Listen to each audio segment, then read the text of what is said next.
Blake Lively tried to extort, blackmail, witness tamper, all of those things with Taylor Swift. Swift was really hurt after being implicated in this fight. Blake Lively allegedly tried to blackmail Taylor Swift with 10 years of private texts unless Taylor backed her in court. And guess what? The judge isn't playing along. So when you think about it, how Taylor all these past few months has been denying that she knows anything about it. She hasn't been part of it. She doesn't want to be involved.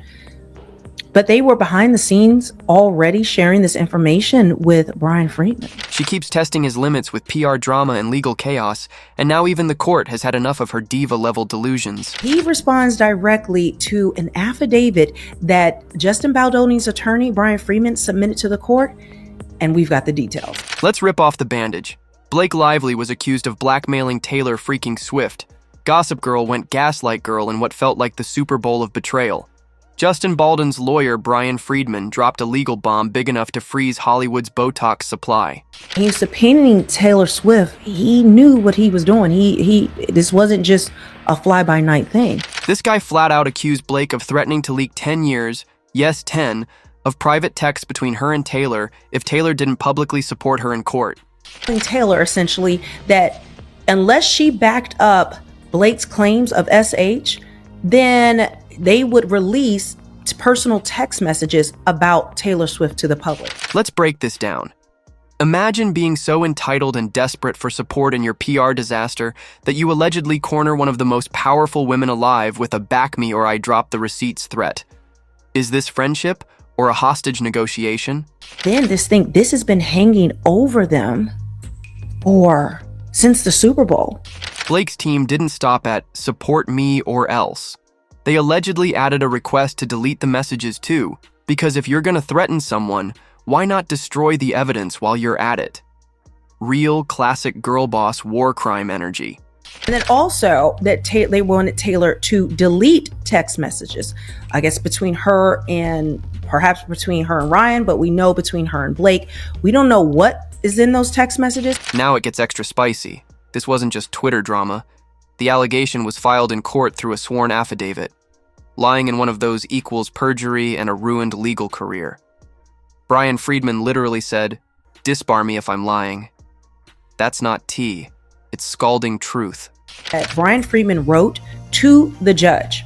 Now, I'm going to read it out to you, and he's asserting how he found the information, and he's affirming that, like, I'm a lawyer, I'm putting my career on the line, I am putting myself on the line. And the judge? He threw it out. Not because it was false, but because Venal LLP, the law firm behind the subpoena, is based in DC, not New York.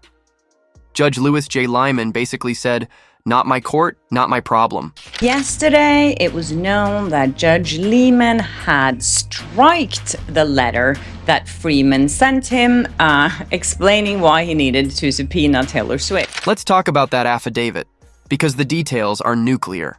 On Valentine's Day 2025, while the rest of us questioned our singlehood, Brian Friedman got a call from someone frighteningly close to Taylor Swift. Received a voicemail from a person very closely linked to Taylor Swift, whom I subsequently called back the same day.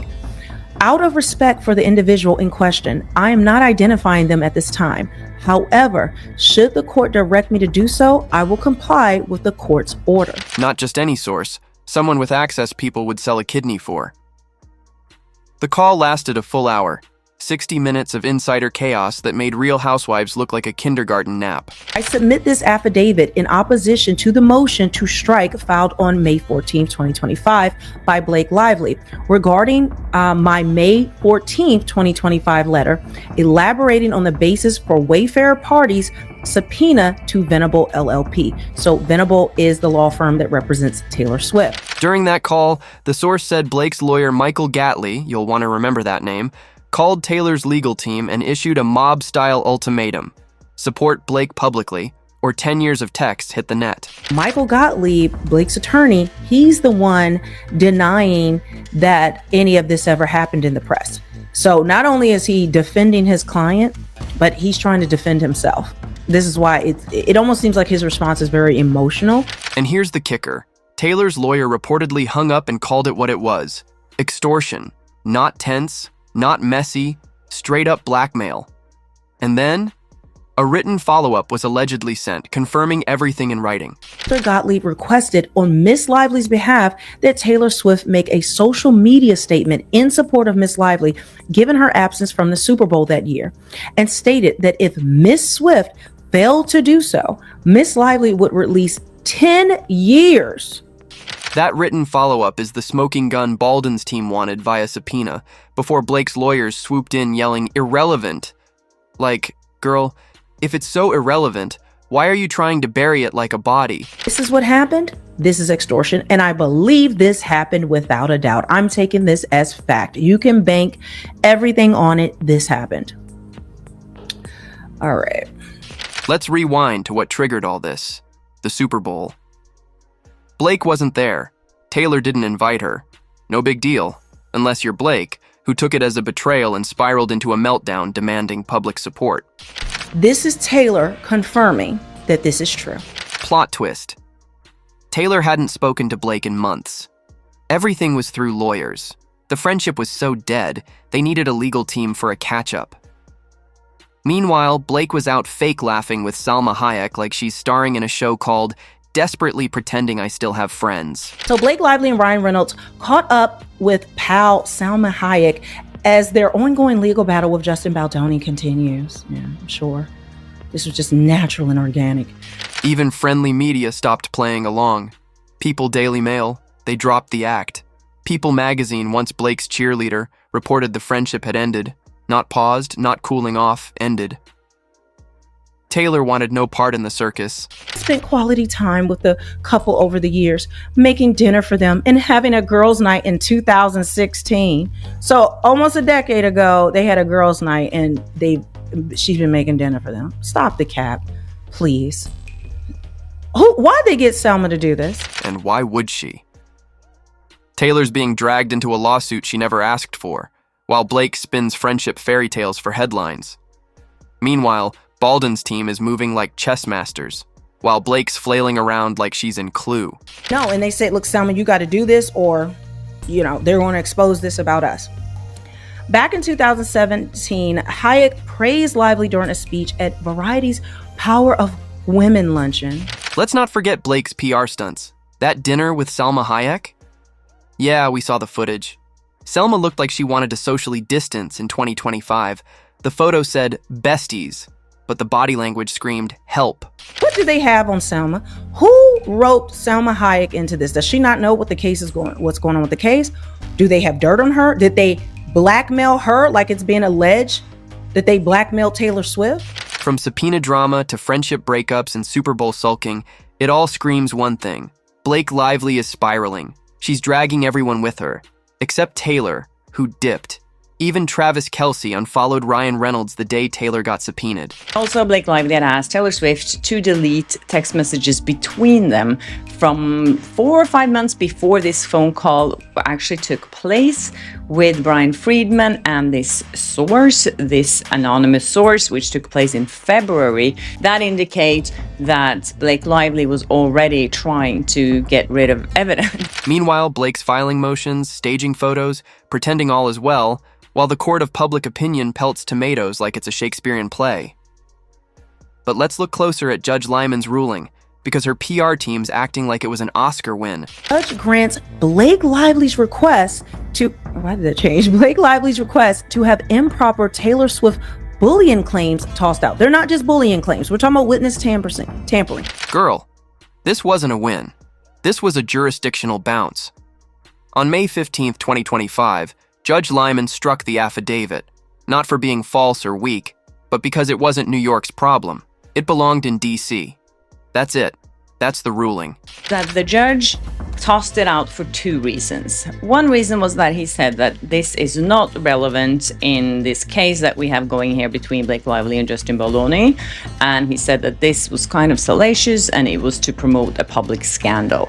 The other reason is that he said this doesn't belong in my court because Friedman was asking to see documents from Taylor Swift's lawyer. Still, Blake's team ran to the press faster than she ran to Salma for a photo op, waving the ruling like it was a declaration of innocence. Babe, it's a technicality. Irrelevant to any issue before this court is legal speak for not my sandbox. Thank you. May think, is that a new dragon? Salma Hayek is married to a billionaire. So first and foremost, let's think about that because that's the hemisphere that Blake Lively is immediately attracted to. But it gets juicier. Lyman didn't just toss it, he dragged it. He called the affidavit a transparent invitation to scandal, accusing Friedman of using court to house libel. Translation, don't turn my courtroom into a gossip column. But again, he didn't say it wasn't true. Apparently, there were documents showing that this conversation between Taylor Swift's lawyer and Blake Lively's lawyer actually took place, and that he was basically threatened to tell Taylor Swift to post public support for Blake Lively. Now we arrive at the loudest silence in Hollywood, Taylor Swift. She shuts down lies faster than AI image generators. When she says nothing at all, about a blackmail allegation, that's not peace, that's war. I think Taylor's silence throughout this entire process is the evidence that nothing really happened. And her PR hit woman Tree Payne, the most ruthless publicist in the game, she hasn't said a word. No tweets, no leaks, no sources. When Tree's this quiet, you know it's bad, really bad. Perhaps even her lawyer will deny it. But outright, you will see Tree Payne, you will see Taylor Swift, you will see an immediate denial. They're not going to just let something float out there about Taylor and not address it, especially something this big, not just rumors or innuendos. Because if Blake hadn't blackmailed her, you bet Tree would have gone on a media rampage by now, calling it hurtful, false, outrageous. But instead, nothing. Radio silence loud enough to shake TMZ. About the story of Blake Lively trying to extort, blackmail, whichever way you want to call it, witness tampering, trying to destroy evidence. Where is the story of Taylor saying this isn't true? People magazine, which usually behaves like Blake's loyal golden retriever, suddenly changed its tone. It reported that Taylor was deeply hurt and wanted no involvement in the chaos. Translation, she's out. Done. She kicked Blake straight out of the girl squad group chat and slammed that metaphorical door so hard, the Wi-Fi practically shivered.